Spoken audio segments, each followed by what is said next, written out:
Very good. Yeah, it was. And I didn't like it. Mayor, Councilman Councilman George Lex Jennings, called me and said he couldn't be here tonight. He had a prior obligation with church. Well, it's a good, Plays in the band. good excuse. I got to watch now. I'm So, but I'm gonna update you on anything we need to later this week. Should have gone to Charlotte 2 weeks ago.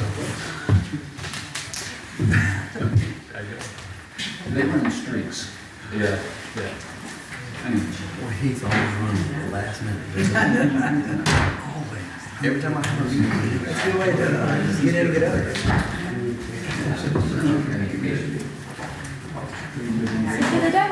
there he is. Hey. And, okay, yeah. So we're not missing anybody. You know?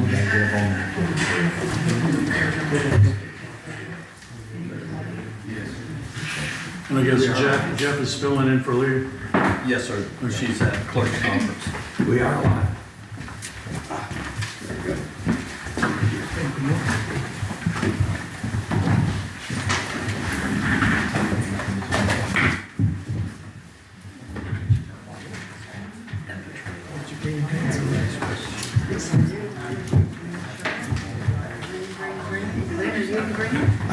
Yes, I'm sure. There you are. I had five special services.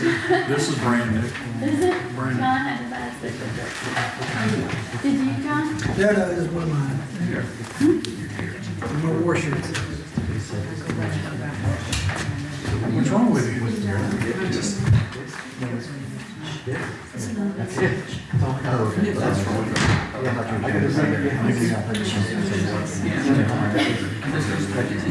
I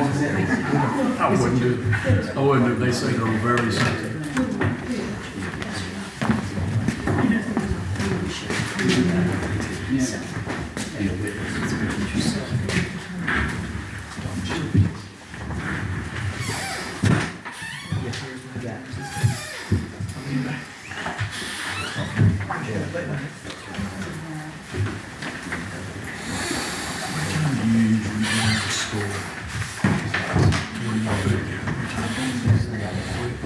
I'm lost. Because you're right. That's cool.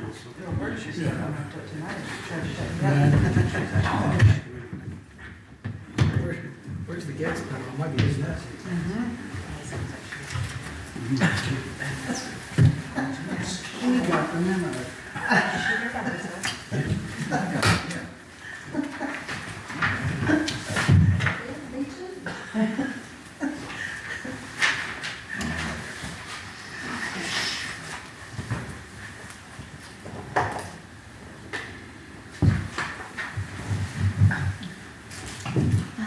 I should tell a joke. I don't know anything I can take in this kind of. I don't know any clean ones.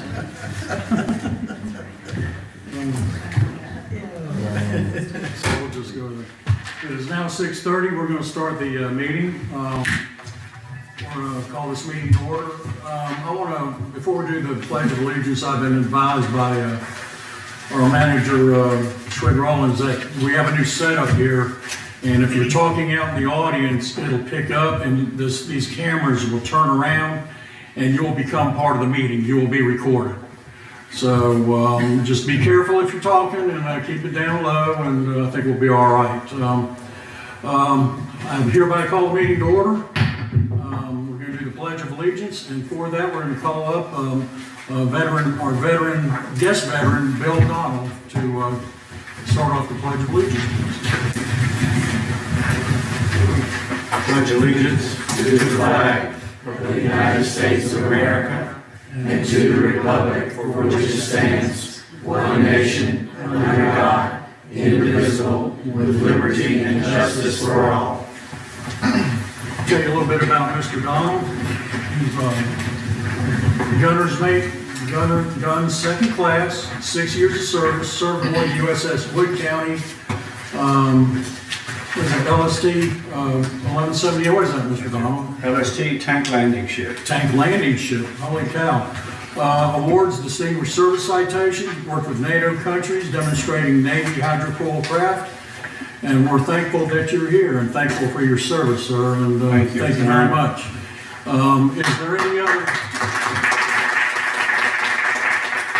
there any other veterans out in the audience? Seeing none, but Mr. Wendalkin. Thank you, Mr. Wendalkin. Thank you very much, Mr. Donald, for being here. Thank you, it's an honor. Second of all, we're going to do invocation. To that, Mayor Pro Tem DeVane. Okay, if everyone would please bow your head. Dear Heavenly Father, thank you for all the blessings you have provided us.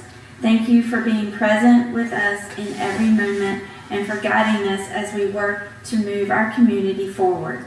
Lord, we are truly blessed and deeply grateful for our veterans, those who have served, those who are serving, and those who will serve in the future. We honor their willingness to sacrifice so much for the freedoms we enjoy. Father, we ask that you continue to guide this council, grant us purpose, direction, and grace as we serve the citizens of Summerfield. Help us to listen with open hearts and to lead with wisdom, humility, and unity. Lord, thank you for loving us and for blessing this town we call home. In your name we pray. Amen. Amen. I'm going to start over here with Mr. Bacon for introductions. Okay. Jeff Bacon, Town Clerk. John Doggett. Heath Clay. Lynn Williams Devaney. Lee Haywood. Janelle Robinson. Jonathan Hamilton. Ashley Anderson, Town Attorney. Twig Rollins, Town Manager. Okay, after that, we're going to do the adoption of the agenda. And this is for the town council. Does anybody have any changes they want to make to the agenda? Mr. Mayor, I'd like to make a change to the agenda, the conversation earlier with our town manager about new business 9A with the SMARSH contract. Talking with him, he's aligned with pushing that back to another date. So I'd like to remove that from 9A and actually replace that, if I could, with the draft new nepotism policy. Okay. All right, I don't see anything about the nepotism policy. I saw it in the back here. I believe that was, That would be a new item for the agenda to replace. right, okay. And we got So you want to replace new business 9A, just move it down the road to another meeting, just and delete it from the agenda tonight and replace it with the nepotism policy. Is that correct? That is correct. We still have a 9A, just do not the SMART nepotism policy. Is there any discussion on that? I'll second that motion. Okay, any discussion? Okay, hearing none, all those in favor of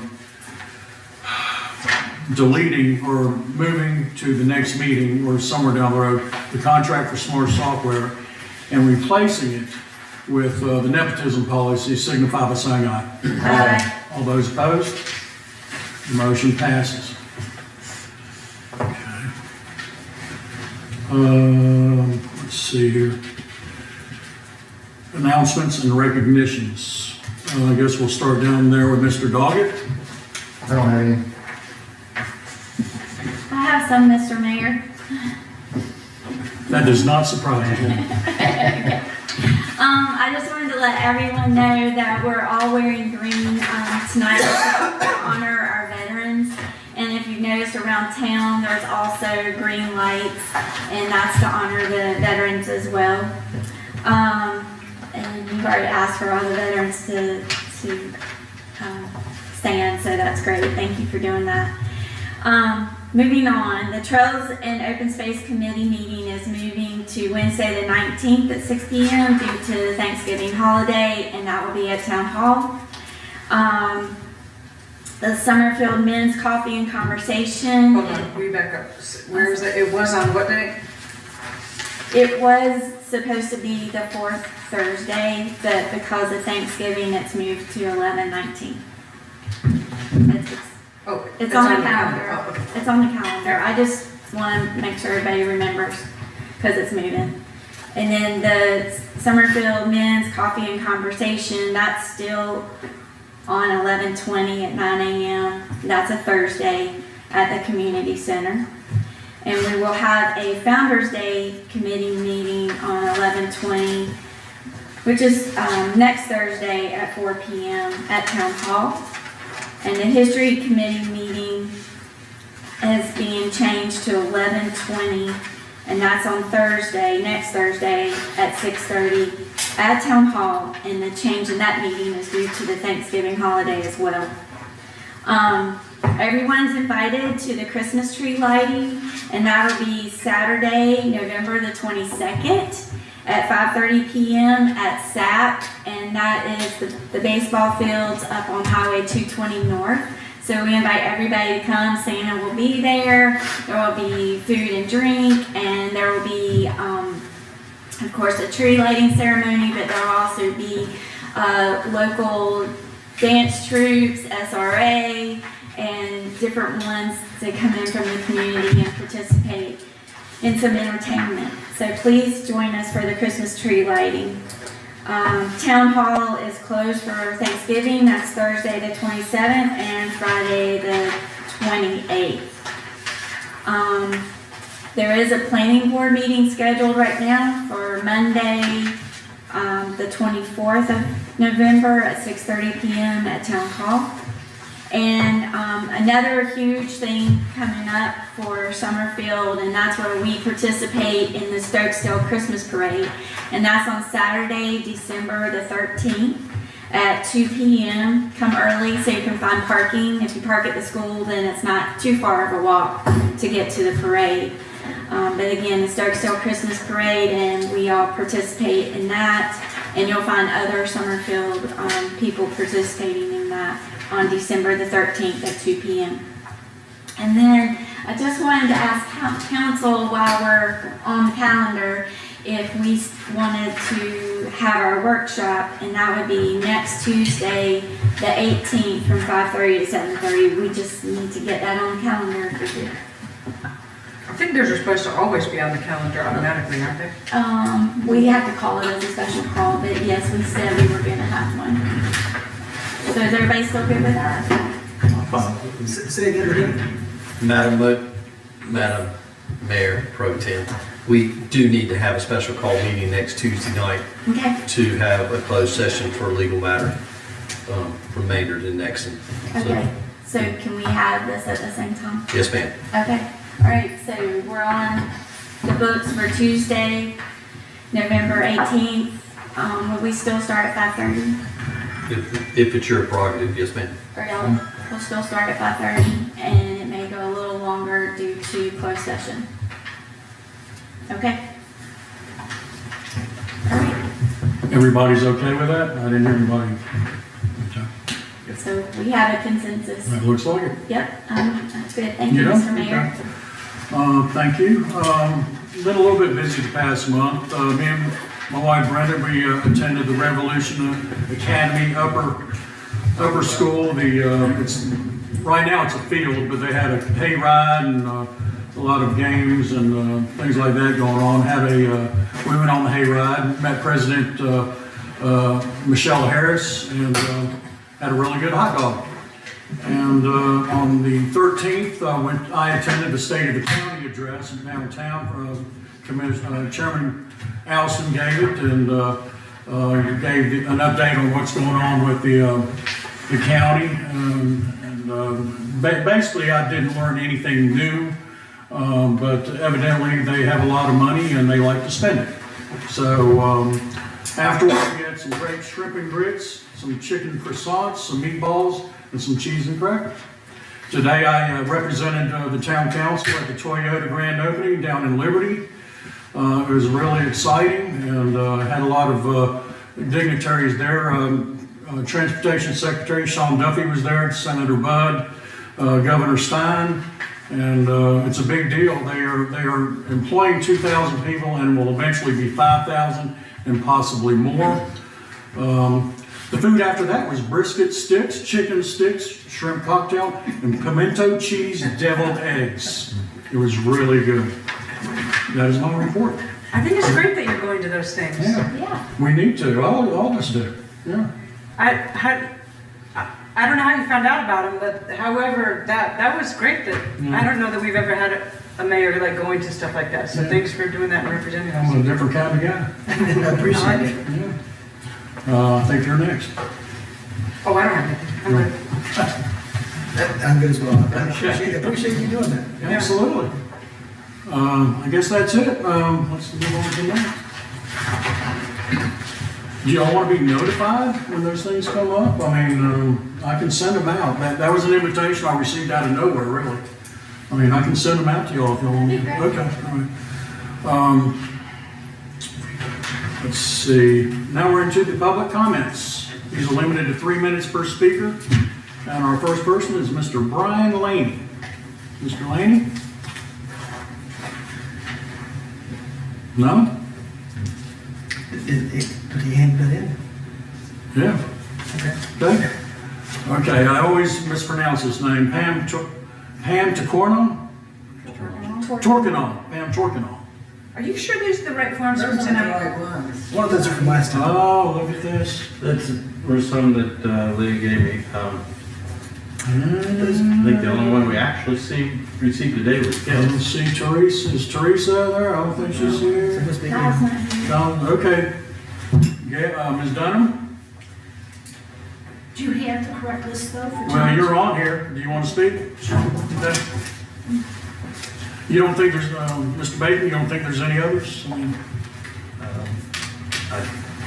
Default, if anybody's got one, but I. well, I'll tell you, Only yeah. gave one. Okay.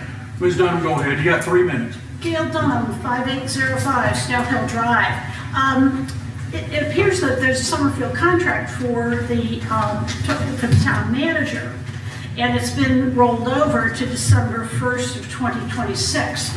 And it appears that you rolled it over without a public notice, without a public vote or anything else. So this was a nice thing to put in the contract so that you could withhold that information as much as possible from the public. But this contract says he's been renewed to December 1st of 26, and you did not share that extension, I think, with the taxpayers. Just have a review, pay raise, increased benefits, and of course, it was convenient to do this after the election. But I think that should have been done in public meeting. It stated very clearly, no later than September 30th each year, the manager shall submit to the council, shall make available to the public a complete report on the finances and administration of the town. That was due September 30th. Where is this financial document? We don't have any financial documents. I have never seen a meeting like this where we don't have any financial documents. And the most recent minutes on the website is July 28th. You've got 25 people now. I mean, you've got enough employees. I think these things should be done. During the past year, the town council has doubled our property taxes, our town property taxes. You've increased the town staff on payroll, which includes the 6 of you, from 10 to 14 people to 20 to 22. And he's got 3 people, he wants more people, he wants to hire 2 more people, and then someone to design housing. And I don't know how that got into that particular document, that you would hire someone to design the housing. Anyway, you've got a lot of people here, you got 22 people, and minutes, everything, we just don't have the documents. But maybe that's your intention, to try and withhold as much as possible.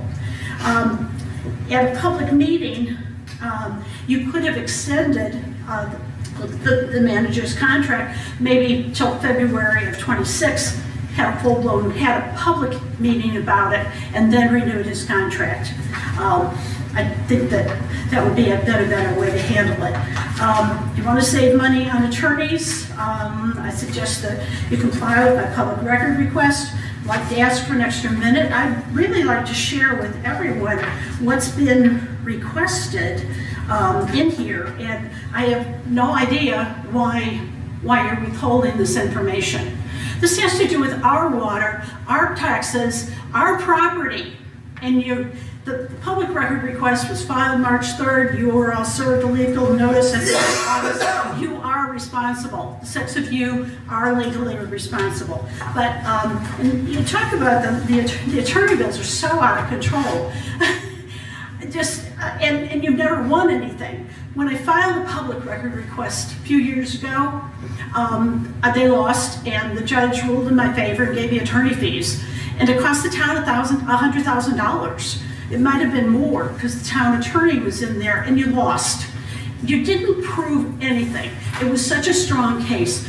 And now you still don't want to comply with this. So obviously you are hell-bent on keeping those attorney bills just as high as you can. And most of us don't agree with that. And I don't know why we don't have minutes here. The time, you know, these minutes just all go together. Sometimes there's no time break from when you go from public to private. Thank you, Ms. Dunham. And maybe because it's just all the same Thank you, to Ms. you. Dunham. Thank you, Ms. Dunham.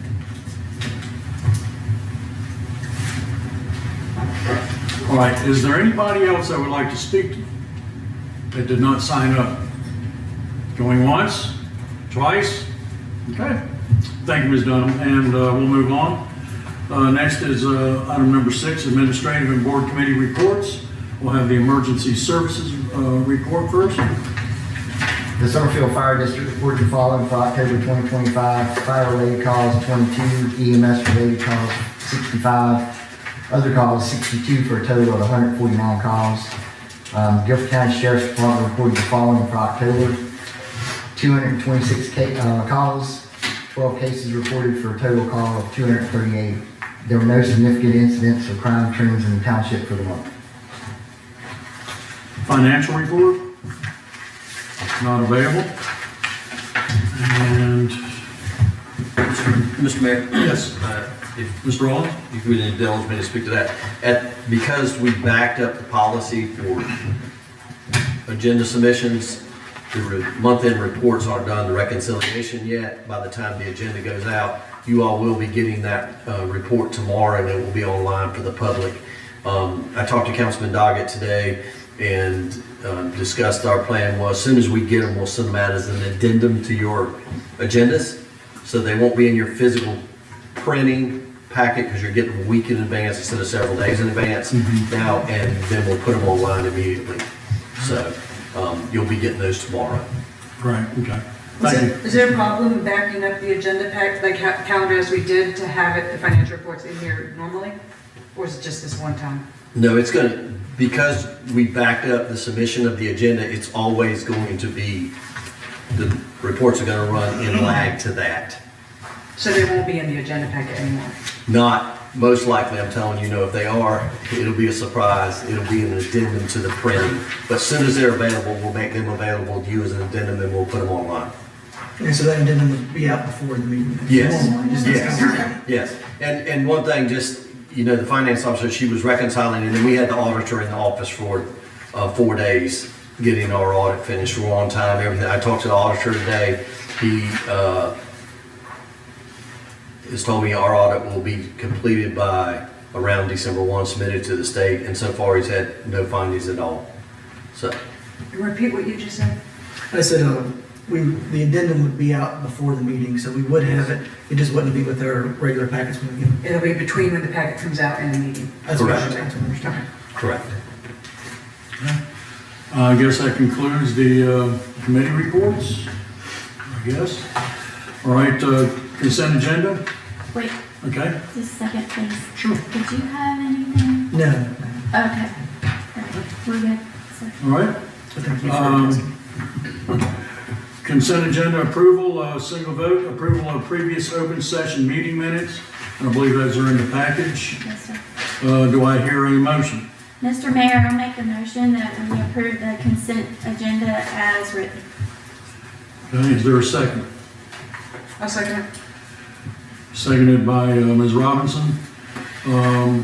Is there any discussion? Hearing none, all those in favor of approval of previous open session meeting minutes signify by saying aye. Aye. All those opposed? Motion passes. Now, I guess we have to do A, B, and C separately here, is that what I'm saying? Okay, approval of previous closed session meeting minutes. Well, actually, I think that they consented it. Okay, those are all the same, okay. Then we're gonna move on to approval of Founder's Day and vendors. Okay, we've already done that. All right, all business, streetlight placement. And I guess we're gonna go to our county manager, or city manager, Troy Rollins. Thank you, Mr. Mayor. So, Mr. Mayor and Council, last month, you had tasked me to come up with some recommended locations for some streetlights for the town.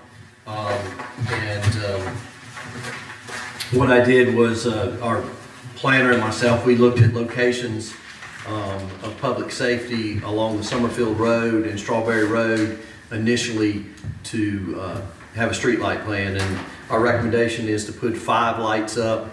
You have in your packets there the locations, the red dots notate the very close area where that light is recommended to be, Strawberry Road down there where the trail is, and then 2 on South Summerfield Road near the 220 exit, which is right near the parking lot, and then 2 on Centerfield Road here, hanging over Centerfield Road. Those are very near where our trails will be, so we'll get double benefit out of them. It will comply as a street light, but also will allow some backlighting for the trails itself. So I'm recommending that we look at installing these 5 this year, and then next year look at another 5, and continue to look at locations where it's public safety is an issue. The process for this is, if you approve this recommendation, is I then reach back out to Duke Energy. We put in a light plan. They put together a light plan. I take that light plan, I submit it to DOT for their approval. They have to approve any light we put anywhere on our streets because they are all maintained by the state. So the state is involved, they just do it on the back end, they're not on the front end. And if they have any qualms with this recommendation or any heartburn, then they will let me know and I will be back to y'all to change location. So that is mine and staff's recommendation. Like I said, the planner and I spent some time, we went out and rode this, and I've had some input from various members of council. So I'll entertain questions at this time for my recommendation. And the approximate cost on this, let's talk cost, is less than $10,000. That is $1,800 a light, basically to install it, and around $15 a month, 15 to 17, depending on which bulb, for the monthly fee. So between now and June 30th, $10,000. We have $25,000 in the budget for it. Are these brand new poles? No, sir, these will go on the existing poles. Existing poles.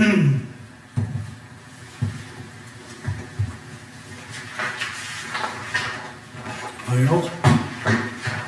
Are you sure that this is going to meet the guidelines from the General Assembly, or are we just hoping that it does? No, sir, as long as we Mr. Doug, as long as we install street lights and then we have a plan to expand it, there is no numerical order in the general statute.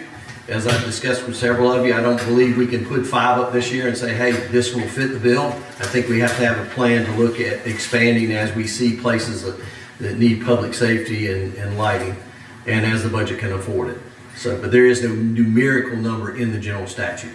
And you said basically that this is for public safety. It just also happens to tick off a box that we're looking for, but it is, we're not just throwing these things willy-nilly. These are for a useful, practical purpose. Yes, sir. We tried to look at high traffic foot areas, areas where the trails were going to be, and dark areas all at once. So, in this first set of recommended. I'm sure there are other areas of the town that we will discover that needs lights for public safety too as time goes on. Anybody else? But once we start this, we've started it. I mean, we can have eventually have street lights everywhere. The people that moved out to Summerfield that wanted to see dark skies are not going to have to deal with street lights. Very possibly. I mean, these lights are dark sky compliant though. But to see the sky, you still got to look through the light. I mean, I understand In that. some areas, yes, sir. Have you changed your position on the, because you were all, Mr. Doggett, you were all about the high-density apartments when they were wanting to put them in, but now you seem to be. That's a total different discussion. If I could just at least ask my question. I'm not going to answer that question. Well, I'd at least like to say it. It seems odd to me that you would be so for something people were against, but he gets 5 stars. I was for The topic trying of- to get David Couch to the table to talk to him to That wasn't discuss. for any of All that. right, the topic on the agenda is the streetlight placement. Is there any other comments or questions for the manager as far as streetlight placement? Why not put it up for a referendum? And this is not open for discussion from the audience. Is there any other discussion from the town council?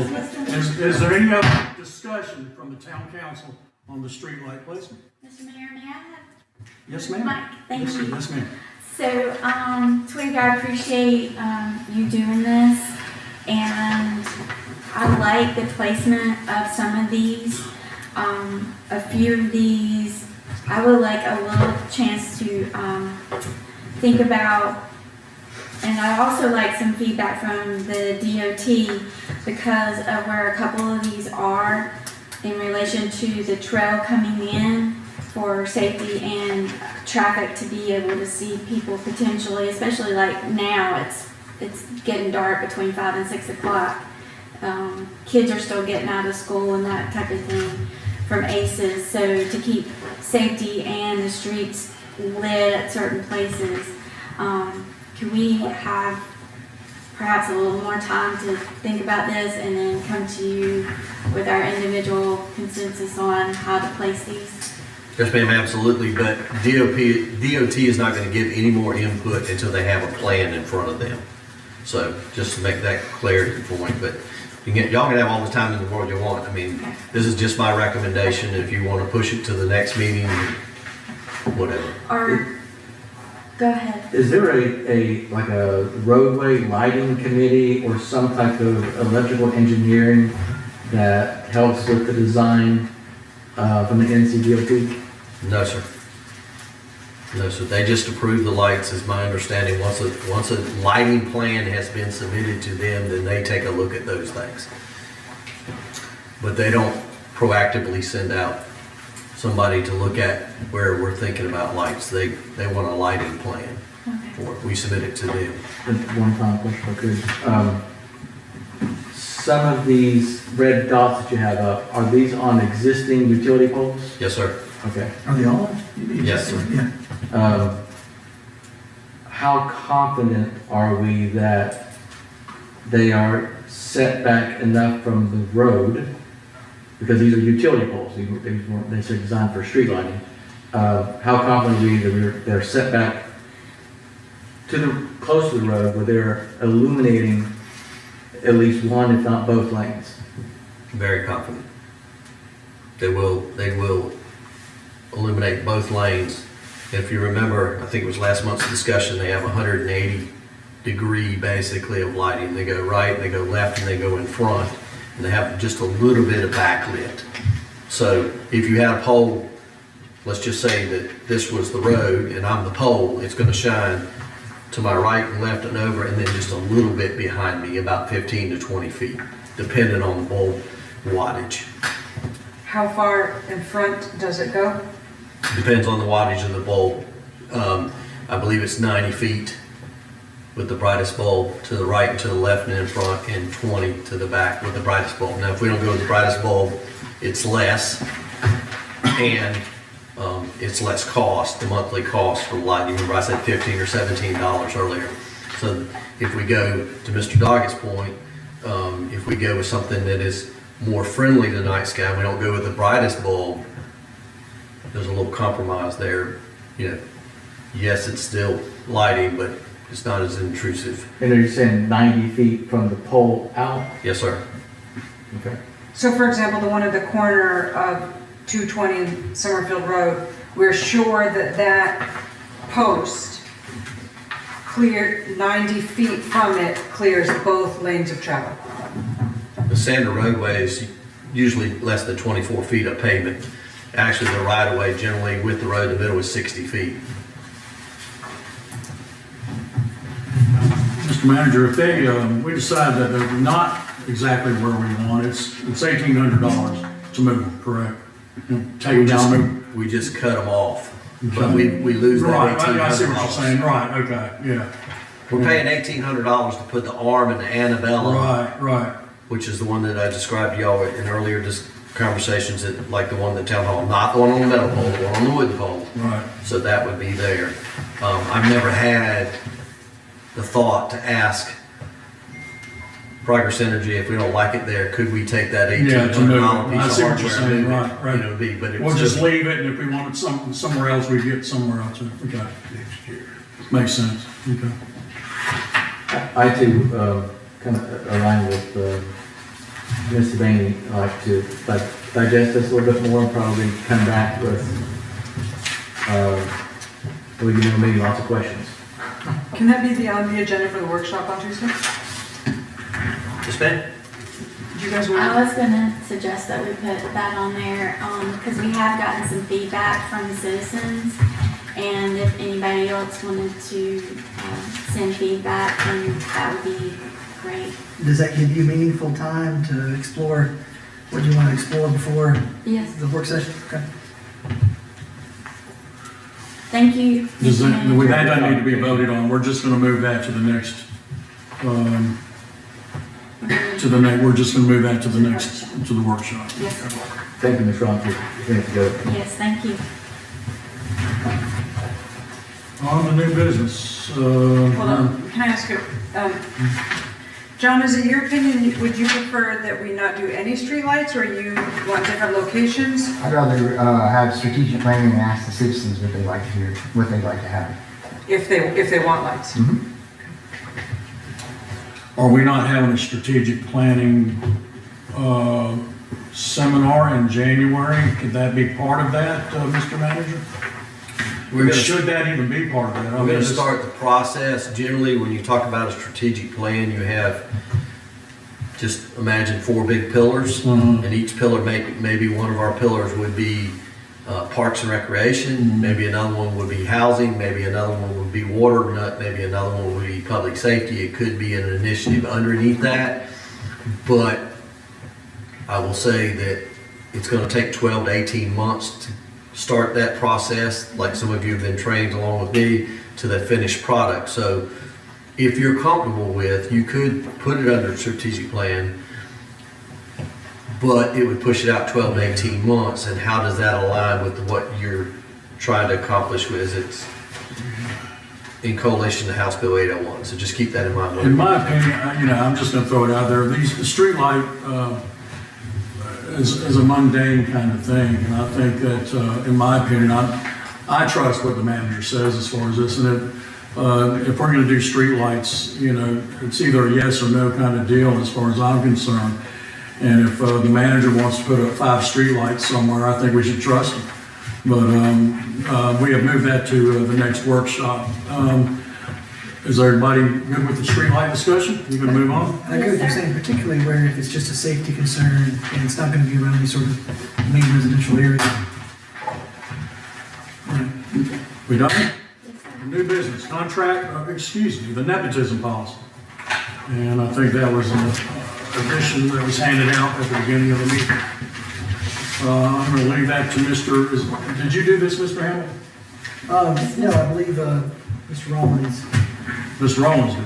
Yes, sir. Do you want to read this? You want me to, or? Yes, sir, I'll be glad to. Okay. Let me give you a little background noise. Y'all had directed me to come to look at nepotism policies for committees and boards. And there's not a whole lot out there other than the School of Government doesn't recommend it. Obviously, it's frowned upon in local government. That's one of the things that I had weighed in on input when I was in the transition from my last town manager job to this one, that on town staff, we're such a small staff and we shouldn't have it. Bigger local governments, as long as you're not supervising each other, there's caveats. But on boards and commissions, there's not a whole lot out there. But this is the policy that I came up with, that if you want to address possible nepotism, and I'll read it for you. I think you have a copy of it in front of you. It says, immediate family members of appointed boards and committees may not serve on the same board or committee together unless ex officio. Immediate family member is a spouse, parent, child, brother, sister, including step, half, and in-law-ships. It's a very simple, down-to-earth one, so, And for those in the audience, ex officio, that might not know what ex officio means, it's that they can serve on there, but they do not have a vote. So you can have multiple family members on there, but only one vote per family member. And just to confirm, so anyone that's on the committees today that may be part of the definition of immediate family member can continue serving in that committee and benefit the community, but when it comes to voting, they would have only one single vote for the household? per relationship, I would say is better, because you may have in-laws you don't live with, most of the time you do. As long as the committee or the board allows ex officios on it, I think most of them do. So if those spots are filled, I'm not sure if there's a limitation on them, but the staff would work to resolve that for us. Okay. And I'm actually, I mean, I'm gonna vote for this, but I think because I think this is a step in the right direction. But even with ex officio, I still think that's a bad look, because you're still having somebody on the board or the committee that could still sway things from the same house. But I still think this is definitely a step in the right direction, and on board with what we've already passed, which I think was an absolute one of the best things I think that we started off with was the nepotism policy we did originally back in 2024. So I think this is another step in the right direction with those. So I have a question, and maybe it goes to you, Mr. Manager, I'm not sure. If this is voted in, then when would this start? Because what the timeline for committee members and changes are, I think, March, or is it May? I can't. It's May, okay, May. So do we let things stand still and then make everything change in May, or does this mean that everything changes immediately? I'm going to give you the politician's answer. It's totally in your pleasure to make it start anytime you want. You can have it start now, you can have it do it at the end of the term, whenever. It's really y'all's prerogative. I would ask that whatever you do, you give staff some time. I'm assuming you're going to task me with notifying the board chairs that y'all have passed this policy and what the effective date is, so they can work it out. If there is two relationships on the same board, on the same committee, that they would pick which one's going to be ex officio, which one's going to be the voting member. Okay. And how much time do you think you might need? I mean, would you say the end of the year, is that too soon? How much time do you need?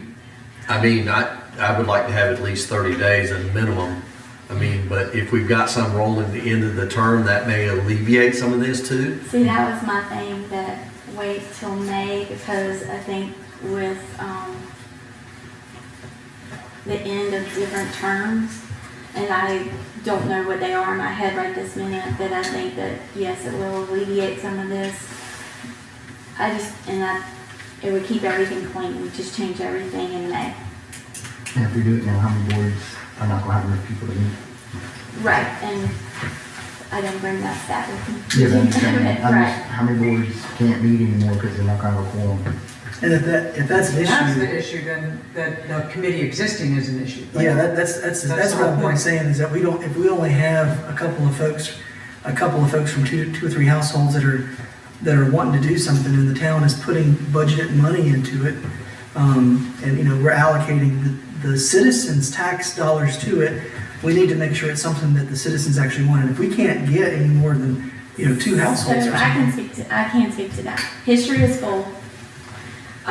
Trails and open space, I think they have one or two open, and we have one application that we have not interviewed yet because of timing with the elections, everything in this meeting. There wasn't enough time to get it in. So they're not full, but they're almost full.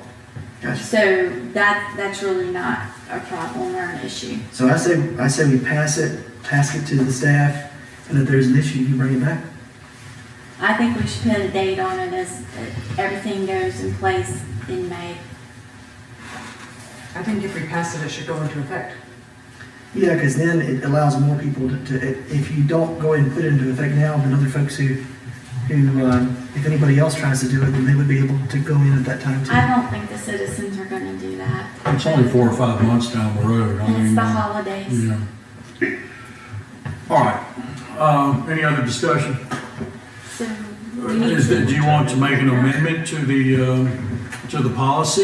Is that doable here? I mean, Well, I think just a motion. Tell you what I'll do, So I'll make a motion. I'll just move that we approve it. If there's a second, then the discussion, you can try to add something if you want to do that. I was gonna make a motion that we approve this as written and we start this policy, for May, for our first May meeting. Because by that time we will have had new people ready to come in. Should we wait? So I think the way to word what you're trying, the point you're trying to make is that you'd like to adopt the policy now. So when you adopt the policy, it's going to take effect immediately, but you're going to adopt it with the caveat, with the exception that anyone serving in what would otherwise be a violation of this policy is allowed to fulfill their terms. Is that? Until May of 2026, yes. Well, that's not So- quite how it works though. Yeah, and that, are their terms Yeah, up? I mean, I don't know if they are or not. So I think some of those, We don't know when they are, so they could have another year. let's take a look. I mean, So it it should be online. It needs to be going to effect. some of them are on there for multiple years, what you're saying. Yeah. I think we're making it a little bit complicated. I mean, either it's a good policy, we need to implement I it. think his term is up. That's right. And What is the, like this day, and then he could go in next this year. Mr. Bacon? Mr. Bacon, I don't think it was. Mr. Bacon? are you able to pull up the Summerfield Town Council boards rosters? Which rosters, what are we talking Do about? Trails and Open Space and History Committee, please. Okay. Let's see if we get it. I'm trying to do it here too, but mine's taking a little bit. Are they staggered? These boards are staggered, aren't they? They're supposed to be, yes. We've been trying to do some corrections. Now, this doesn't include, I think in the past couple of meetings, you had a few appointments and the like. Yeah, so we actually have Lynn, Mayor Pro Tem Devaney. We have a couple of folks who don't end until July. This is as of Yeah, October Mayor Pro Tem 23rd, Devaney. if it comes up. Everything's slow. So we actually have a few folks who that would apply to, but their stuff doesn't end until July of 27. 27. So, yeah. So what I'm going to do is, I'm just going to make Is there a motion? Does somebody want to make a motion on this? I move that we approve it Well, as I presented. tried to make a motion. Okay, that's right, that's right. Mayor Pro Tem Devaney has first shot at the motion. Here we go. So, I would like some advice, if I may, on how to word that second part of it.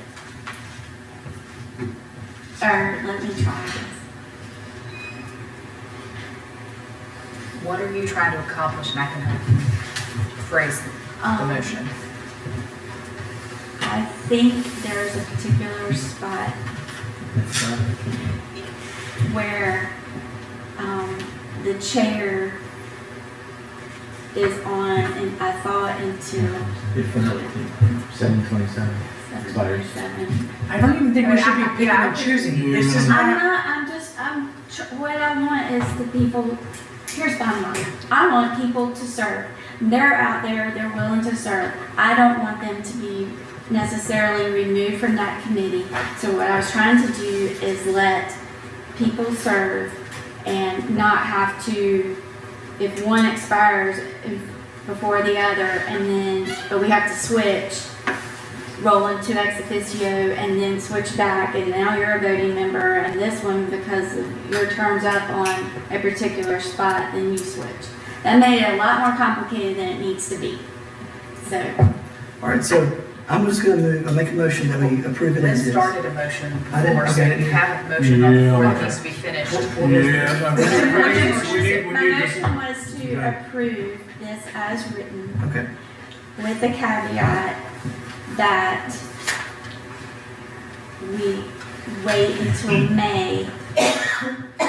We have everybody who's existing right now is grandfathered in until May, and then we can All right, Ms. determine who's gonna be ex officio. Ms. Devaney, what that means is this will take effect in May. Is that what you're trying to say? No. So if you adopt a policy, the policy will take effect immediately. Everybody's grandfather in. Everybody serves at the pleasure of the board, and so you can remove or appoint advisory board members at any time regardless of the term limits.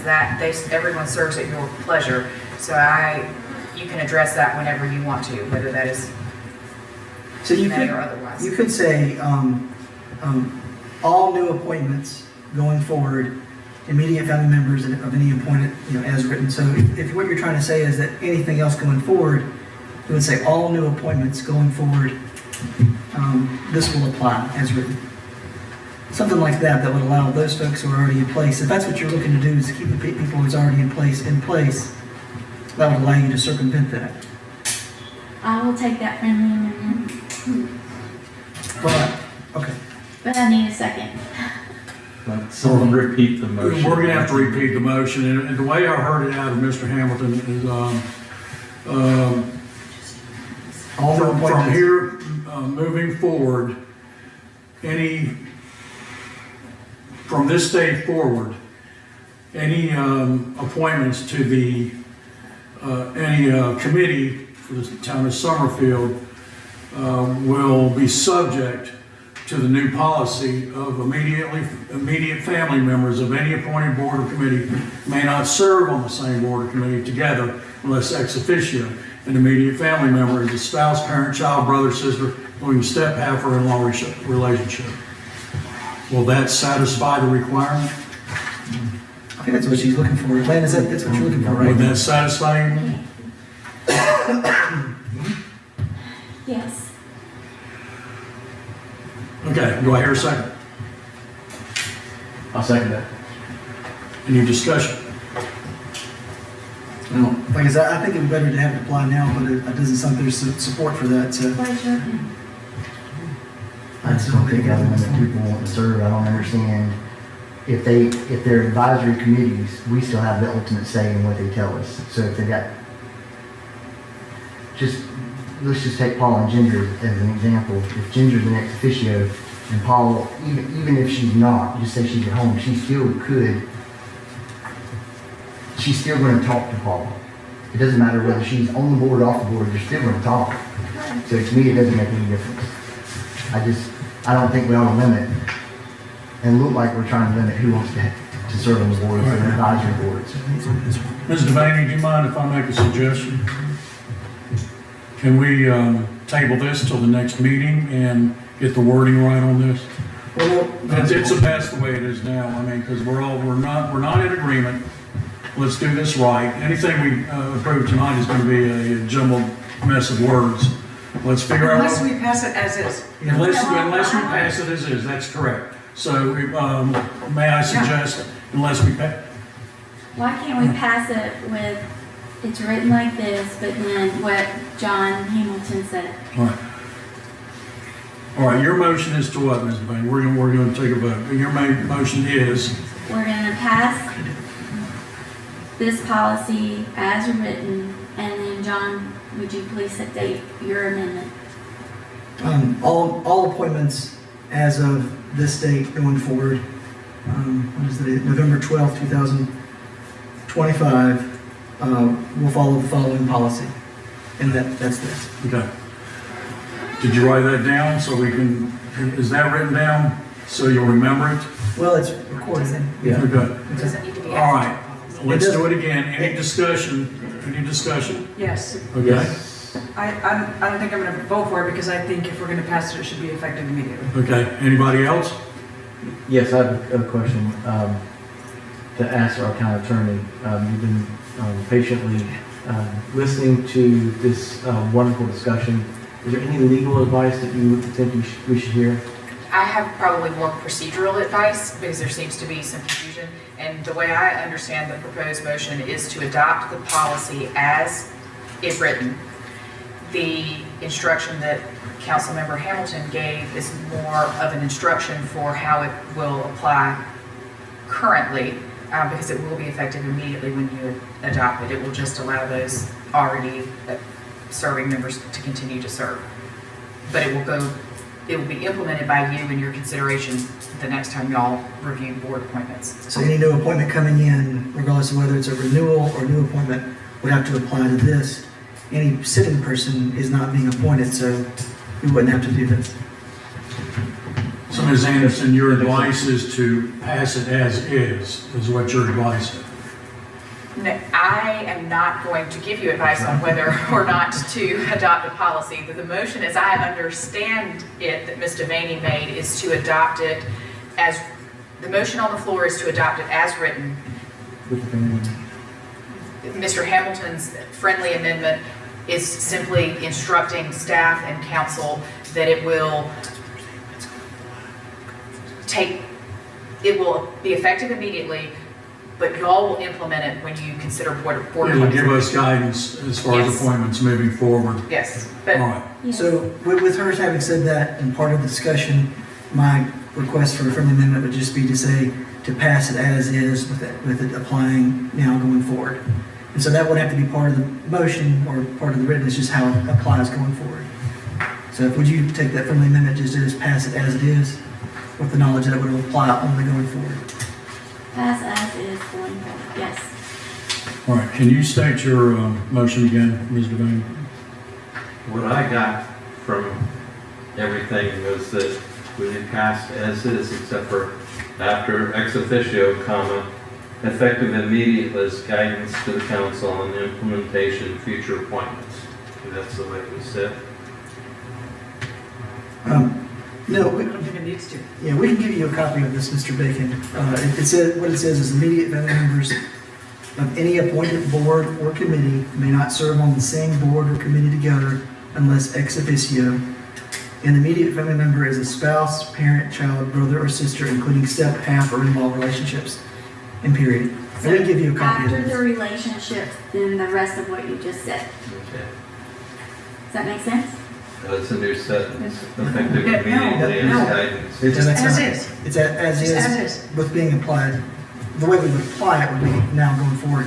That Line doesn't, going forward. No, that's just how we're going to apply it. You don't need to You say don't that. have to say that. Correct.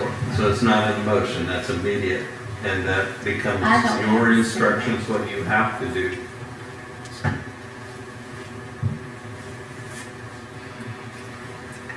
Yes? But that, if we don't say that, then that means everybody's affected right now, right? and everybody serves at the pleasure of the board.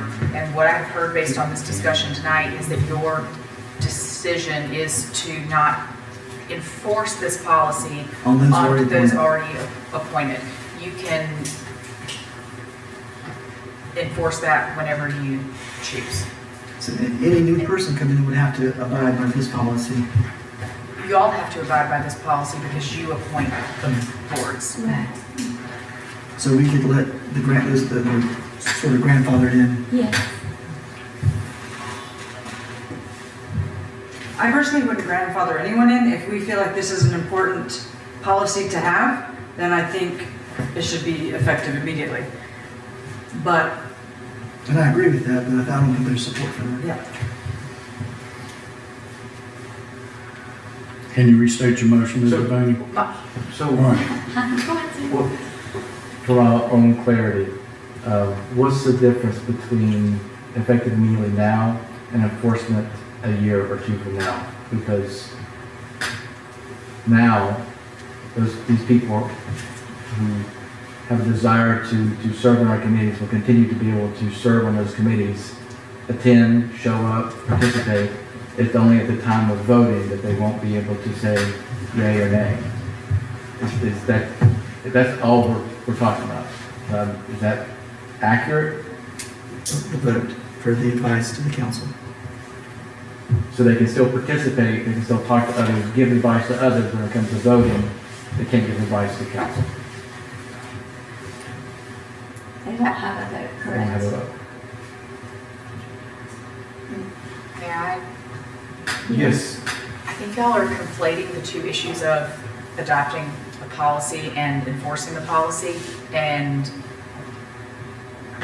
the issue tonight is whether to adopt the policy, and y'all can determine in the future how you enforce it and how it applies to board members individually or boards as a whole.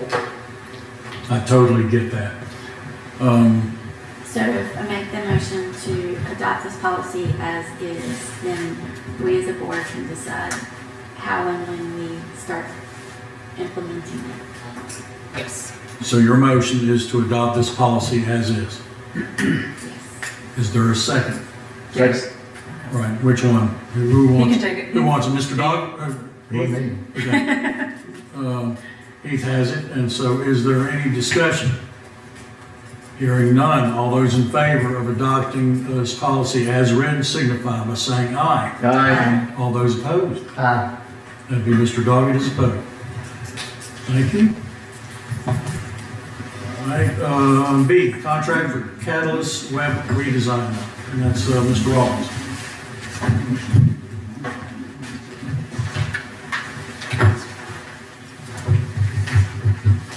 Yes, sir. Mr. Mayor, in front of you, board, you have a contract with Catalyst, they're our current website provider and maintainer of our website. We need to do some updates. One of them is a compliance issue. We have to come in compliance with the American Disabilities Act. We also need to ramp up the website to put the billing module so that next year when we start billing for trash services, there will be a tab on there so people can pay their bills electronically. So the contract you have in front of you would approve that to make those initiatives happen. And this has been reviewed for legal sufficiency, and this my recommendation. Y'all approve this policy, this contract. And we need to give them some time to get it done too, so keep it in time. And there is money in the budget, by the way. This was a budgeted line item. This is actually coming under budget by several $1,000s from what was budgeted. So it's Catalyst, not Catalyst. Yes, sir. I apologize for that. No, I'm not. It's all on me. All on me. And Ms. Rollins, this is for $4,764.06. Yes, sir. That is the proposal from.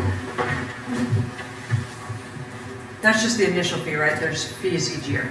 We have initial fees, but we had budgeted this year, I believe it was $10,000 to website upgrades in anticipation that if we did pass the RFP and to kind of spruce up our website. And also we have the compliance issue with the American Disabilities Act. So. But just noting, this will be an ongoing fee, right? An ongoing No, cost. this is a one-time cost to this $4,000 is a one-time cost above what we normally pay every year. So what about the year 1, 2, 3, and 4?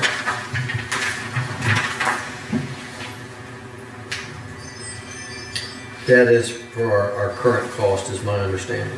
You see subscription fees right there at the bottom. We have a subscription fee, which they maintain and host our website. And I believe those are CPI indexes that they go up a little bit every year. So we're not paying those additional amounts. We're just doing a one-time fee. Yes. Okay. And that one-time fee is how much?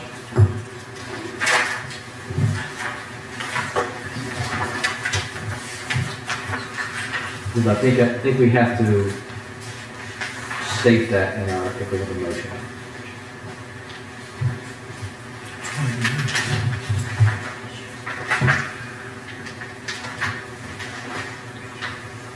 $4,000 a year one.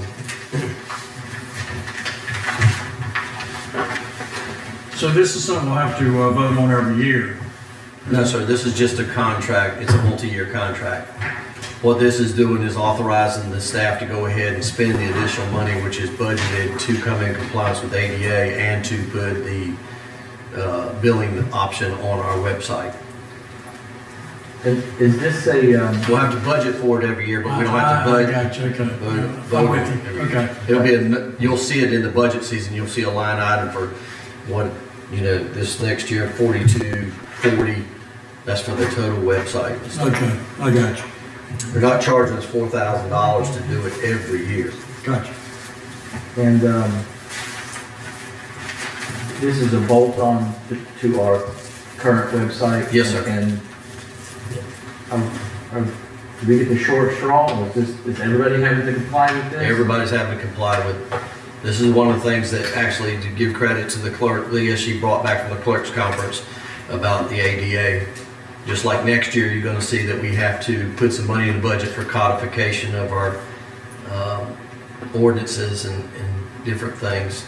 And that's gonna be quite a big, it's gonna be about $20,000 we have to budget. We're required to do it by general statute. That's one of the things that Leah brought back from the clerk's conference. And what is this, just out of curiosity, what is this added compliance and cost? How does it benefit our community, our citizens? People that are disabled will be able to go to the website and, for one thing, for American Disabilities Act, I don't know exact mechanics how that works, but we'll be meeting federal law, but the bill payment side will allow people just to go to the website, and if I want to pay my bill, I don't have to go to town hall, I don't have to buy a postage stamp, I don't have to get out in the cold weather. They just like you pay a bill online, it will be able to do that. Well, it sort of needs to be done. I mean, For the ADA, does it do like if there's a eyesight impairment, then it might, or hearing impairment, it might read? I did or have not get some that, type that, of that, text to read. I did not get that far down in the weeds, Madam Mayor Pro Tem. When I heard it was compliance and mandated by federal law, and that we needed to do it not being compliance, I put it in front of me. Okay. And this will give us enough time to be compliant? Yes, sir. Mr. Mayor, unless there's other discussion, I can make a motion. is there any other discussion? Okay. Mr. Mayor, I move to approve the CALF contract as written with a fee of $4,000. And I'll second. Any discussion? Hearing none, all those in favor of approving the contract for Catalyst signify by saying aye. Aye. All those opposed? Hearing none, the contract for Catalyst is approved. Okay, town newsletter, Mr. Rollins. Yes, sir. I was asked to put this on the agenda, so this may be a joint presentation, I think, by the Mayor Pro Tem. It is the intention of staff that as we start sending out quarterly bills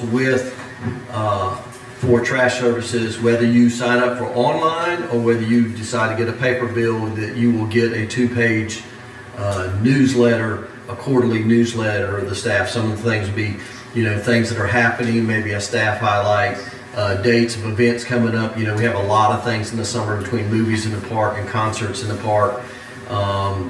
Hands on Summerfield, which will be coming up in March, Founders Day, those type of things. Just another way to get more information about things happening in the town. Sort of like Into Connect, but they're on a quarterly basis. It'll be that kind of a field of information. It will be absorbed in the bill, so it's no additional cost to the town other than the 2 pieces of paper being run. As y'all well know, our clerk used to work for Our State magazine and is a brilliant writer and is very excited about taking this project on. So that is our plan and intent. And again, like I said, no additional cost other than running the black and white copies of that front and back newsletter. And you need approval for this? No, sir. Okay. No, my only thing was, the first bill for the water would come out in January. Water? Sorry, not water. Garbage. It's going to come out sometime in January, yes, ma'am. So I would like to see a newsletter come out with that first bill, We will do our very best to make that happen. even if it's just one page. I think that's super important so that it's set, so people know to look there for it, starting with that, because they're gonna read the first one. But after you sign up for auto pay and auto this and that, may not read the rest of them, but if they know in that first one that it's gonna be containing Right. community events and information, they'll So- know to look at it. So that is a question, say I sign up and I do auto, will that I then be emailed the newsletter? Yes, ma'am. Okay, So if you decide to go green, yes, instead of getting a paper bill, you will get an electronic bill, and at the same time that electronic bill would have the newsletter Okay. embedded in that email. okay. No, I think that's great, But I do think it's important to be starting January. yes. Yeah, I agree with your counsel that started off the right way, and even if it's, one page, Skinny. you know, at least we have something on there. I'm sure collectively we can come up with something on there. We'll make it happen. Thank you. How do you- Ron just asked that we see it before it goes out, just so that if there's something in there, that we know about it, if somebody calls us about it. Yes, sir. That's a fair request. A question, if I could, Mr. Mayor. I understand there's going to be, this is quarterly, but is there also like an annual pay that they could end up doing and not really getting a quarterly bill? There's a possibility the staff's going to make that recommendation to y'all. That is y'all's final call. We need to set pricing. The bids came in less than what we're currently paying for trash right now. You all decide how much less you want to adjust that to. And then it's going to be staff's recommendation that if they go to an annual bill, we're going to be saving money as a town for mailing out a physical mailer. And if you want to pass along all or part of that discount to people to entice them, it certainly helps the town, it helps the environment. I can tell you in doing our research in the solid waste, one of the things that we were told by Republic, which is our current one, is we have a very highly educated community on many levels, but especially recycling. Our recycling is impeccably clean, quote, that was their term. And so we feel like a lot of people are going to jump on that electronic billing, and that's kind of the way it is this day and time. So that coupled with saving a little money, we think people are going to do that, and that will be y'all's recommendation about how much of a discount you will pass along. And to follow We're gonna that, make a decision. with that, and when is that? From us? I'm sorry, I didn't When hear do you. you need an answer from us? We will need to have that by your next meeting, so you'll be getting some information. Okay. We'll be sending out some information about our recommendation. Y'all need to Mr. decide. Brown, why I was asking that is, if we do go to a lengthier bill statement, that reduces the possibility of them getting a newsletter. And so I think, we have been saying collectively for some time, we really want to do better with our communication to our citizens. So, I would like for us to consider that maybe we continue that newsletter, even though it may be paper, right, and mail. So it would be an added cost, but we're already reducing that cost. So I like to continue the communications to our citizens and really use that newsletter as a constant feedback. They will still get a quarterly bill that's zeroed out, even though if they choose the annual. The system is smart enough, our Okay. billing software is smart enough to do that. Great. So if you pay for a year, every quarter when everybody else gets their bill, you're going to get a zero balance. And a lovely communication newsletter. Yes, sir. Wonderful. That's what I worry too, if they sign up for once a year, then are they not gonna get the newsletters for the rest No, of the they'll year? get them. I wonder if there's an option where they pay for the year but still get the newsletter digitally through email Yes. and not a paper one, right? Yes. So, okay. Great. That's amazing. Thank you. Any other, everybody good? Yes. Okay. Laughlin School acquisition, update and discussion. I guess you can remain standing. Yes, sir, Mr. Mayor. So, the Board of Education has accepted the 3-year-old offer that a past board made for the purchase of Laughlin School for $2.2 million. The county under state law had the right to the first right of refusal. They passed on that, so therefore the town attorney expects to be working out a purchase agreement in the near future. So this is more of an update right now. I will tell you that I talked with I've had discussions with just about all of you. I talked to the chairman of the finance committee. We have called an impromptu meeting for next Thursday night. We anticipate we're going to have a quorum to discuss their recommendation back to you all, whether we should look at going into fund balance to pay for it or financing with a financing arm. And so that's kind of the status of it. I don't have a whole lot of details right now. Once I get that purchase agreement from the town attorney and from the Board of Education attorney and a recommendation, I'll be reaching out to you all. I anticipate y'all having another meeting besides next Tuesday just to talk about Laughlin School. Because between now and the 9th is a long time. The Board of Education wants to get this buttoned up. They want to get something in writing. If we do choose the finance option, it's going to take several months. We have to get our audit finished, which I talked to the auditor today. Like I said, everything's on time for that. Everything looks great for that so far. We have to put together a package. It has to go before the local government commission. They have to approve any financing that is state law. And probably at the earliest that would be February before they would approve it. So if we do a financing, it will be late February to March before we would actually close the deal.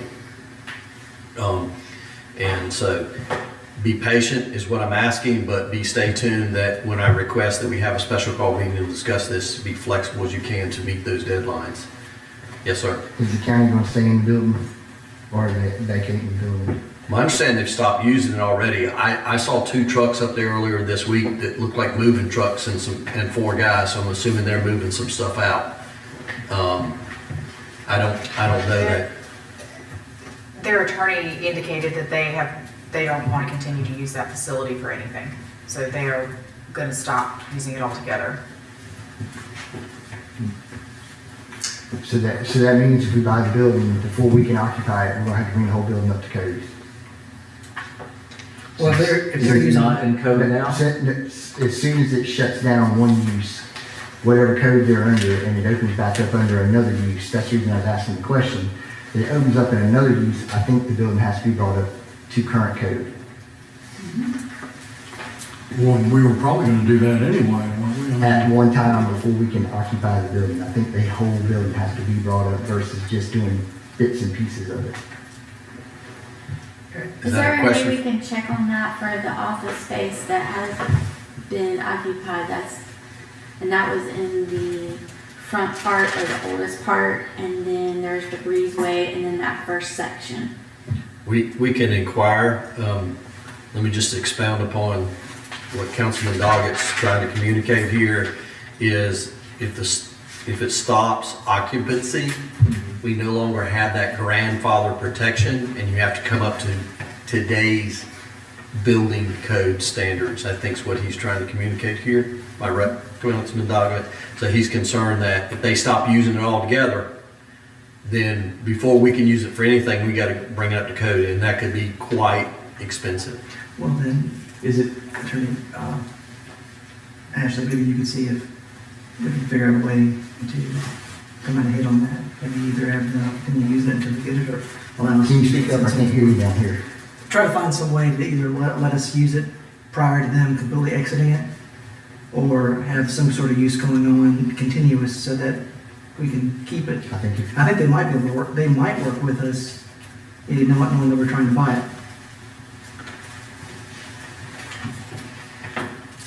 is the building, this government building in code compliance today? For what it was. It is grandfathered, but if you stop using it in occupancy, you have to come up until today's standards. And as we all know, it's a very old building.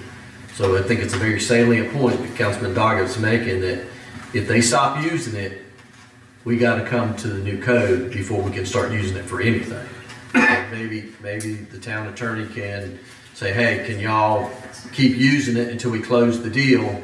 Or A, can we move in for $1 a month or something and put some type of operation, something, I don't know. We'd have to get innovative, but I mean, I think it's a very salient question, something that needs to be considered, because otherwise we're buying a building we can't use, and it's gonna have to sit there until we bring it up to code. You need to get an architect on board immediately for the code issues. So what are we doing here? Ms. Anderson, you gonna make that call? I mean, I'm happy to negotiate whatever terms y'all direct me to. And I certainly think that's worth a discussion. And it will be a continuation of a discussion that I have already started with the attorney for the Guilford County School When System. can we find out? When can you do that, I guess is my question. When would we know what the outcome of that discussion is? So I would say that discussion point would likely fall under a negotiation of the contract, which could be discussed in closed session. I was gonna say, I recommend that some of these things. Would be, Okay. Yeah. Right. So that finance committee meeting is when? Gonna be when? Right now, it's planned for next Thursday night. The 20th? Because we have that the one on the 17th is canceled. So are they gonna meet on that Thursday night, the 20th or the 13th? This next Thursday night, whatever that day Not is. tomorrow. That's Not the tomorrow, 20th. next. So the 20th. Yes, I'm sorry. Okay, so the regular scheduled one for the 17th is canceled, but they're gonna meet on the 20th instead. They had canceled it. When I talked to the chairman today, they canceled it because of lack of business by the chairman. And I called the chairman today and had a lengthy conversation with him and asked him to please try to pull together Okay. and what I needed. And I said, we've got 3 people. You can be there, I can be there, and the mayor can be there. That's 3 of the voting members right there. So, and the finance officer, I can have her there, but we really want to get We want their input. right. And I told him that y'all wanted that input. You had expressed that several times before you did anything. And so he was calling together. In fact, we texted a little bit. He's still waiting from a few members.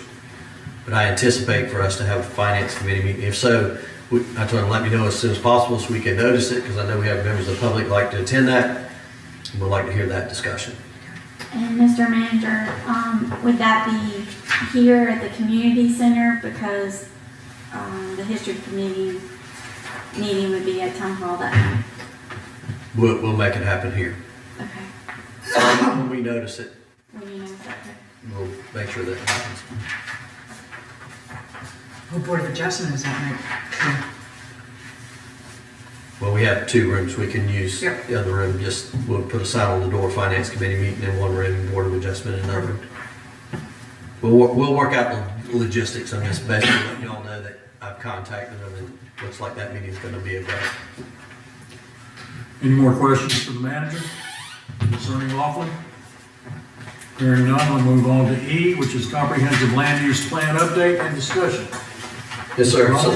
So, as you all well know, we signed a contract last March, I believe it was, to engage the services in Focus Planning. They're one of the premier planning companies in North Carolina to help us revamp our land use comp plan. They started working on the definitions and kind of the technical stuff behind when the NAACP came on the scene, and we put that on hold with our discussions. And at the recommendation of the attorney that we wait to see what they wanted, they were saying they wanted certain things. We have worked out those things, and you all will be reviewing agreement with Maynard Nexon on Tuesday night about that.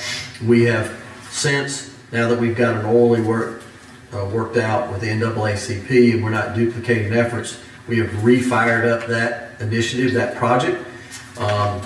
Right now, we've reached out to the recommended housing consultants that they're saying that they want us to have and vet, and we submitted some other names to see what that potential cost is going to be for those housing consultants. The reason we're doing that is if it comes under $30,000, we don't have to do an RFP, but if it's under 30, if it's over 30, we have to do an RFP. So we're trying to gauge how much that will be for that scope of work. Even so, with that, it is the timeline that next month, December, we will put out a survey that will be open for 90 days to the public, and in January, we'll start having public input hearings for the land use comp plan. That is a significant step in the process about what does the public want to see in this community for the future. What do they want? What's important to them? So that process will start next month with surveys, and then in January with public input meetings. And then you kind of, if you can imagine taking all that data together and start putting the pen to the paper for the plan, and that housing consultant will, if you will, ride in the passenger seat with us and make sure we're going in the right direction as we've agreed to do. And then it will go before the planning board for their recommendations and input, and then ultimately it will end up in y'all's lap. Right now it's projected in June for final approval and adoption. That's a fluid timeline. It could go longer, but I don't anticipate it to if we can't do it now. What was the timeframe? June would be adoption by this board. It's got to go through several steps before it can get there. Does that include planning board training instructions? Yes, sir. If I could, Mayor. Yes. Our comprehensive plan was adopted in 2010. I believe that's correct. It's 15 years old, so that would be about right. Some of the advice that has been shared with us and the matrix, among others, and what has been reported out there is it's best practice to update a comp plan every 5 to 10 years. Is that correct? Yes, sir. That is correct. That is guidance from the School of Government. And 5 years, if you're extremely fast-growing community like the communities around Raleigh, for instance, the Garners, the Claytons, the Rollsvilles, the Wendells, 5 years, they think that we could get away with 10 in slower communities, but there's no court precedent case that's been, so that's 5 to 10 is what the lawyers say, so you could take your pick there. So we're, in essence, we're past it. Way past it. Okay. And certainly we're not the community we were 15 years ago. All right. I'm going to hold you to June. This is a very important project. It's huge to our strategic planning. I'm glad that we're starting the public involvement because their feedback is paramount to hearing from them what the true growth and future looks like for our towns. I'm excited to hear you say those words that we need that, we need that now. Now, I'll repeat it again. So I do expect some soliciting for public participation soon, and whenever training or instructions needs, I'm super grateful and glad to hear that things are now ready to push that button because I'm eager to see action. Yes, sir. And one of the things that the board can do that's very important is continually hit the drumbeat of, have you filled out the survey? Are you going to the meetings? We'll put it in the newsletter because it's going to be a 90-day open window for that survey online. We won't have 90 days of meetings, to be honest, but we're going to have 90 days of survey, and then there'll be time in January. You can fill out a survey and you can come in person. But it's really important that we all be cheerleaders for this initiative because this is going to be the guiding principle for land and land use development for the next 5 to 10 years. Let's get on it. You done, Heath? Yes, sir. Mr. Boggett? Ms. Devaney? I'm good. Ms. Robinson? Mr. Hamilton? I think we're done with the agenda. I'll entertain a motion to, manager and council reports, updates, and comments. Can I, Proceed ahead. for a second? Yes. Ma'am, in the very back there, what is your name? Lori Long Phelps. And you're on the history committee. That's right. And you came today with something, is that right? Well, yeah, I was told that you guys wanted a report from what we're. Oh, that's right. I think we should have called you earlier. I apologize about that. Mr. Mayor, would you allow her to? Absolutely, yeah, thank It's you very for, short, it's something we were just. No, thank you for- I'll take all your time. thank you for hanging around. You should have thrown a pencil or I'm something. sorry, Yeah. new to this. That was. Well, you got to see some parliamentary procedure then. I am very, like, new to the committee. I've been to 2 meetings, so I'm very new to all of it. Well, thank you for your service. But I am a generational Summerfield family. I have more than 5 generations that have lived here. A matter of fact, my granddaughter is the 5th generation to live on our farm. So, and then family that was in Rockingham County too, that kind of came into Guilford and all that. So I do have history, and it's not on the committee. We wrote this as a committee, so I'm just reporting. And what was your name again? I'm sorry, Laurie Long Phelps, and I live at 5007 Lower Drive in Summerfield, which is behind the fire station. How long have you been on the committee? I've been to 2 meetings, so 2 Okay. months. Yes. I'm brand new, but I got like, who's gonna get up and talk? And it was me. I said, if y'all write it, I'll talk. We're glad it's you. Short straw. Yeah. Next time, go and start waving your hands or something. You know, we're glad you stayed around. Thank you. The History Committee is starting off a New Year strong. We have a full committee. We're not sure if that's 9 or 10, actually, but we have a full, it's 9, okay, we have a full committee, I'm not sure. Our many goals this year, one is to highlight our historical buildings and generate enthusiasm in the community at large via the town website. There currently is an article on the town website about Laughlin Elementary School that the committee hopes to update as new developments are made public and additional research is conducted, which we kind of talked about that tonight, and that's ongoing. So we are going to keep up with that as that goes. The committee recognizes that Laughlin is a vital part of history of Summerfield, and the committee supports the potential purchase of the historic school and the preservation of the heritage. The committee also hopes to generate interest in local history of Summerfield in the youth and young adults through organizations such as schools, scouts, churches, and other civic groups. We recognize the memory of Summerfield includes where patriots trod, and before I was on the committee, this was made, I think it was at last year's Founders Day, and it's a walking map called Where Patriots Trod, and I have a couple of these I can leave in the back. Let me see where I am. The committee is working to recognize the town's early history and involvement in the Revolutionary War. The committee has created a walking brochure, I spoke about that, and we will be working with the Daughters of the American Revolution for further celebration of our country's 250th. So we're also concerned with celebrating that. We're in the process of erecting our next historical marker, which will be the 10th for the old red brick schoolhouse, which is located where the Korean church is currently. We already have the marker.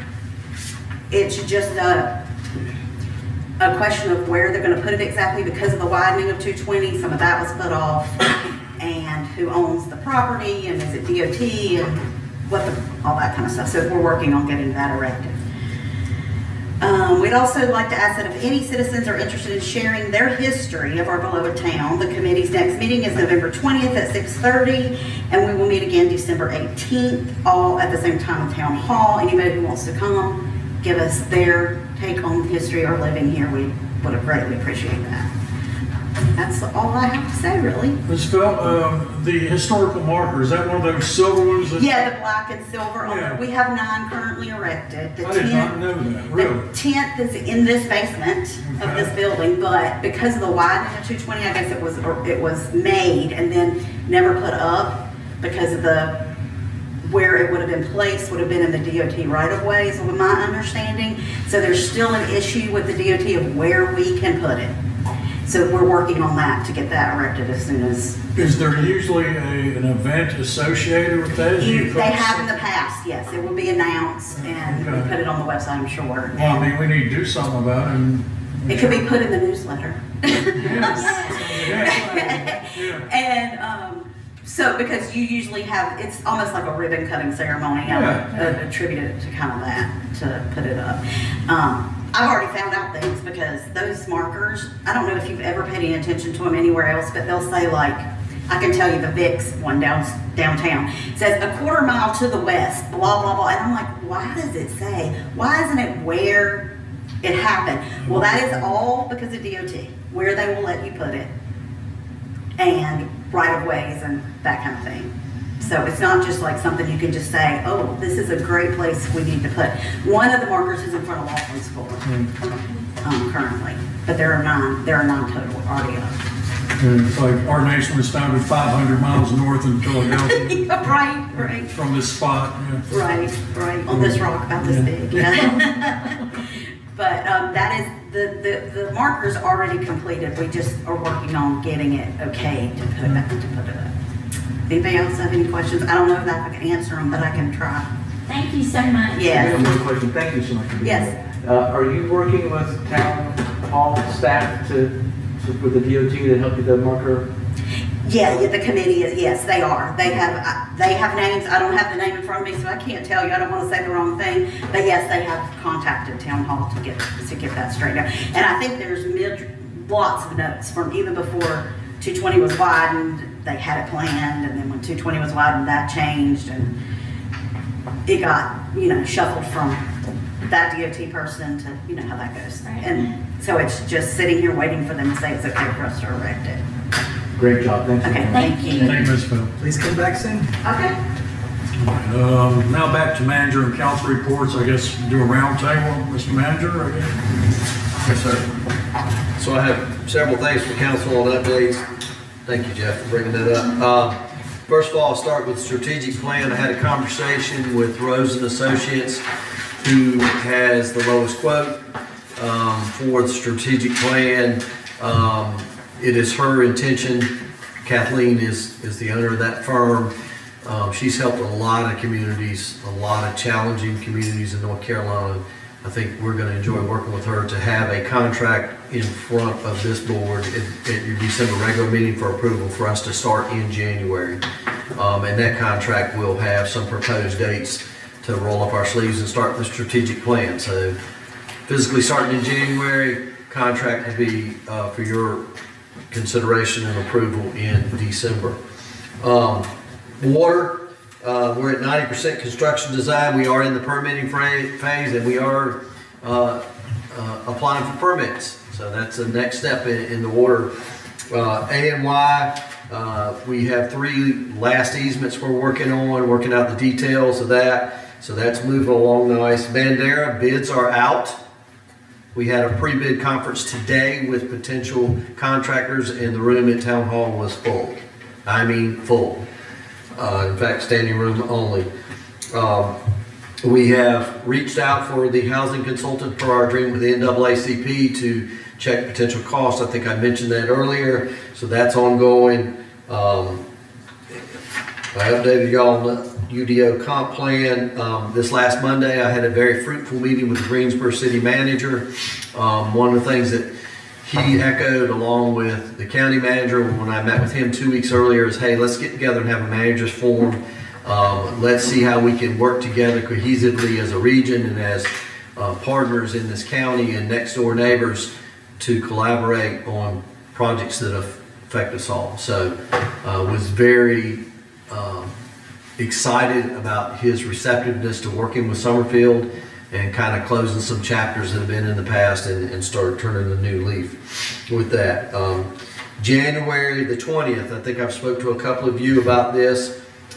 Please, and I'm going to ask for a show of hands on this. It doesn't need a formal vote. That is y'all's workshop meeting date. I have tentatively planned with the executive director of PTI Airport for you all to go out and get a workshop on the airport, what's going on out there and how's it going to affect us. I think it's great timing with starting the strategic plan. There's a lot of stuff out there. Councilman Robinson and I heard a mini presentation at the Piedmont Triad Regional Council of Governments meeting. It was very informative, and he's willing to do one for a couple hours just for Summerfield. So January the 20th, do I have a hands up that I can have him pin that in? Okay, great. So I will get him on that calendar, Mr. Baker, Kevin Baker is the executive director out there, so they'll be hosting us out there that night. And excited about that. So that is all of my updates currently, unless you all have some questions. Mr. Manager, Ms. Robinson and I had a question. You did have a informational workshop for the people near Bandera, and I know I had a discussion with you. Has anything been done where, you know, me and my wife live, naturally I would have liked to have been invited there, but also as a council member. And that was like a nondescript line item on the website. And, you know, I don't go on there every day. Is there any way we can get notifications when these things come up? Yes, sir. Okay. Yes, sir. I've heard that from several of you, that y'all felt a little blindsided. I apologize that staff didn't do a better job of getting that out It's for not the you. end of the world. I'd like to be notified, you know. And just, there was a little bit of confusion. We sent out 2 notices for that meeting, informational meeting. Number 1 was, when it was sent out, there was a map that highlighted a track that was not Bandera. So that was a little confusing. However, the notice did say, if you read the notice, that it was about Bandera. Some people still came anyway, and I can understand that. They were confused. And so we sent out a second notice. We also had informational signs. We only notified, because it's an informational meeting, everybody within a quarter of an air mile that touched any part of that Bandera area. We had quite a turnout here, actually. I know Councilman Doggett and Councilman Robinson were here for that meeting, so, but we'll do a better job making sure y'all know about those. I would like to have been here, but, you know, no big deal. Just if you can let me know from, you know, Not a problem. future. We're gonna kind of highlight that for y'all in your weekly reports and stuff like that. Thank you. You know, I got something. Ms. Rollins, thank you so much for networking with other towns and other leaders. I really appreciate you taking to heart our instruction we gave you quite some time ago. You're able to finally create those human networks, because we're all one community that touch other communities. We all have our jobs to play. So thank you so much. You're welcome. I would just say, this is a result of y'all's direction. I'm going to take you back to last March when we did the planning and budget retreat, and I asked what y'all wanted done. And so this is a result, and our next planning and budget retreat is going to be coming up soon in early 26. So be thinking about where you want to go for that. So, but thank you for the kind comments. Mr. Hamilton? I'm good. Ms. Robinson? Yes, I have 2 things. For some reason, I was thinking the retreat date was usually in January, and I was going to ask if you guys are working on that date, but I guess maybe it will be later in the year. But you're already working on that date. I need to get the calendar from the strategic plan. Y'all gonna have a lot of meetings in the first quarter of 26. I want to have that budget retreat in January, to answer your question, along with, we're gonna need to have a strategic planning retreat too. So that's probably gonna be 2 whole days, probably 2 whole Saturdays, to be honest, in January for us. So it'll be sooner than later. One of the things I want to do in the budget retreat this year is I want the department heads, I've already tasked them to work on their budgets. I want them to come in and give you their wish list, if you will, and their desires for each one of their departments, so you can hear from them and ask them individually what they're thinking.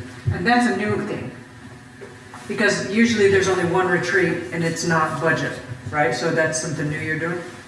Well, I mean, I don't know if it's new to y'all or not. It's something I've always done with my past boards. I did one We did last it year. last year. We don't call it budget, but we talk about things that we want to do. The one where we did the SWOT analysis and all Right, that. I call that a planning budget retreat. It'll be more budget and not as much planning, other than just kind of goals for the next 12 months. But were you talking about a planning one and a budget one? I'm talking about a strategic planning one and a budget one. Okay, the strategic planning one is separate for the strategic, okay. The other thing was, is it on the calendar yet to reschedule that zoning training that was canceled?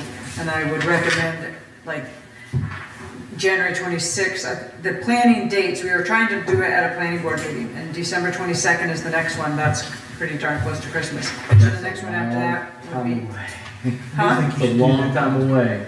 Well, so then it would either be November 24th, December 22nd, or January 26th. And I just would recommend getting that on the calendar ASAP. I second that ASAP and maybe a special meeting. January's a long time to wait to get training for planning board. Whatever the pleasure of the board is. I You mean, got certainly I June? need to talk with the chairman. I told June, so I would did it. I mean, certainly, we need to confer with the planning board chair and the board of adjustment chair, but I would say if we give them enough notice, everybody should be there. I think January's not too late to have that training, because that'll be the beginning really when things are ramping up. They need that training for taking that public input and applying that public input to the actual plan.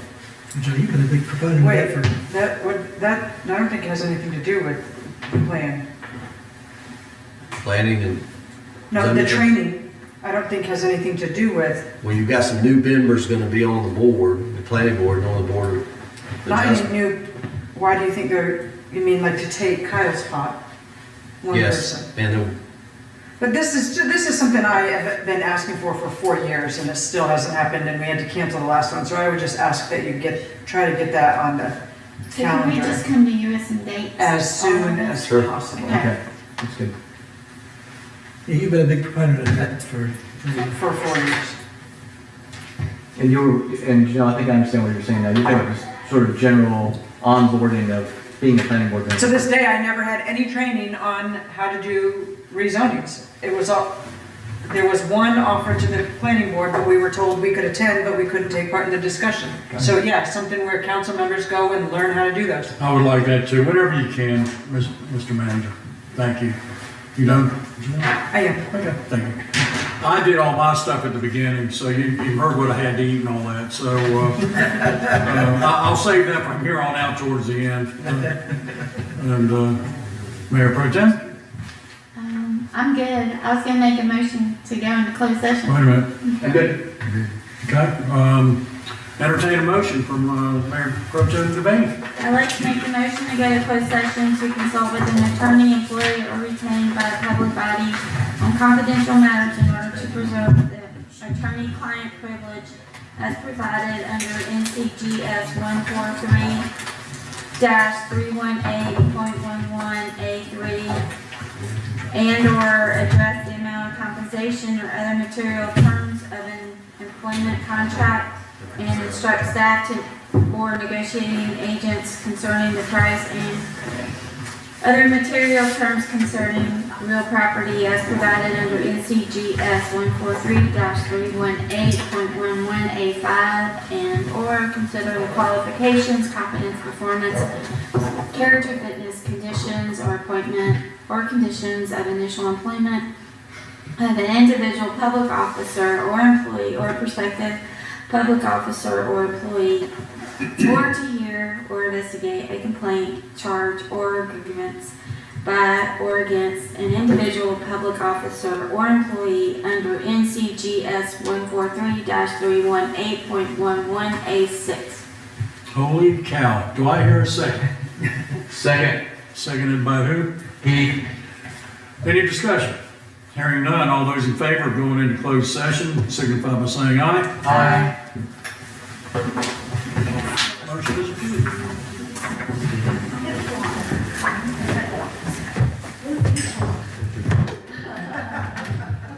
Last month, these